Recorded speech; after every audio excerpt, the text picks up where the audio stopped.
Expand Design, a roomy cabin, dual tone interiors, 15 smart utility spaces, and a large boot space, all there to expand your life. Welcome to Easy Space. இலங்கையிடம் ஒப்படைக்கப்பட்ட 41 புகலிட கோரிக்கையாளர்களில் 5 காலி பிரதான நீதவான் US கலன்சூரிய முன்னிலையில் இன்று ஆஜர்படுத்தப்பட்டதன் பின்னர் விளக்கமறியலில் வைக்கப்பட்டுள்ளனர்.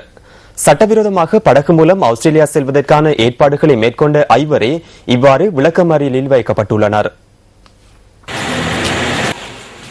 நீதிமன்றத்தில் ஆஜர்படுத்தப்பட்ட 27 பேர் தலா 5000 ரூபாய் ரொக்கப்பிணையிலும் தலா 1 லட்சம் ரூபாய் சரீரப்பிணையிலும் விடுவிக்கப்பட்டுள்ளனர்.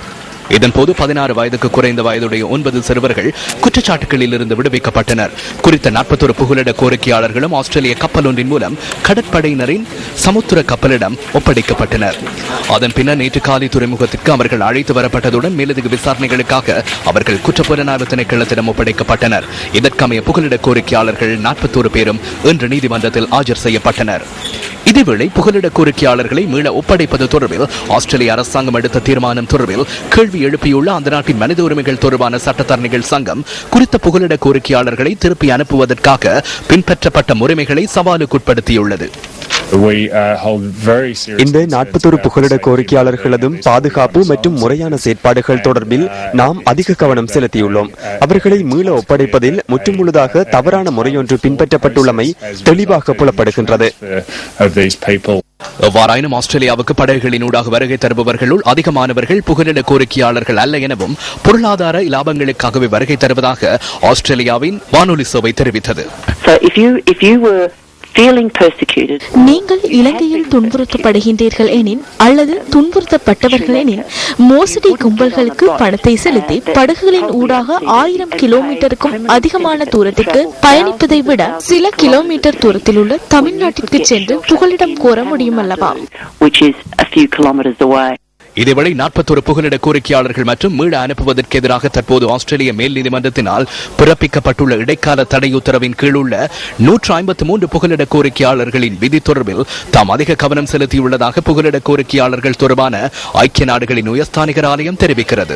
புகலிட கோரிக்கையாளர்களை மீள திருப்பி அனுப்புவதற்காக கப்பல்களில் பின்பற்றப்படும் நடைமுறை சிறந்த ஒன்று அல்ல என உயர்ஸ்தானிகர் ஆலயம் குறிப்பிடுகிறது. சர்வதேச பாதுகாப்பு தேவையில்லை என உறுதிப்படுத்தப்பட்ட நபர்களை மீள திருப்பி அனுப்புவது தொடர்பில் எதிர்ப்பு தெரிவிக்கப் போவதில்லை எனவும் உயர்ஸ்தானிகர் ஆலயம் அறிக்கை வெளியிட்டுள்ளது.